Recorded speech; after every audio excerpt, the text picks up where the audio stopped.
Welcome to this edition of the Orange Nation Sports Update. I'm Garrett Wilson. The Miami Dolphins head north to take on the Jets tonight. New York is 2-9 on the year, while Miami is 6-5.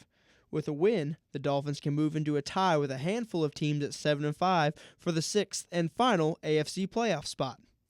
In other news from the AFC East, some members of the New England Patriots have been listed as possible witnesses in the murder trial of former Patriot tight end Aaron Hernandez. Head coach Bill Belichick and owner Robert Kraft are both included on a list of possible witnesses being brought by the prosecution. The list includes more than 300 people. Hernandez's attorneys said they don't expect every single witness to be called to testify. The trial is set to begin in January. Sticking with the NFL, some members of the St. Louis Rams made headlines Sunday, but not for their play on the field. In the wake of all the controversy in Ferguson, Missouri, 5 members of the Rams came out Sunday using the hands-up gesture.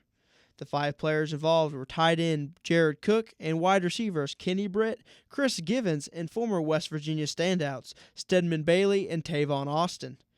The St. Louis Police Officers Association called for the players to be punished for the gesture. Reports have come in that have said the 5 players will not be reprimanded by the league or by the Rams.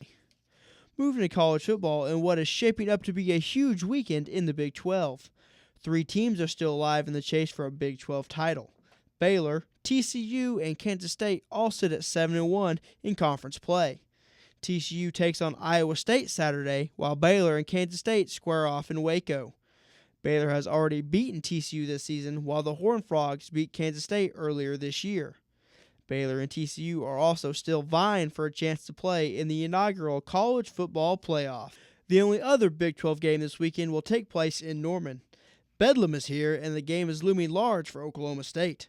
The Cowboys sit at 5-6 and still need one more win to gain bowl eligibility.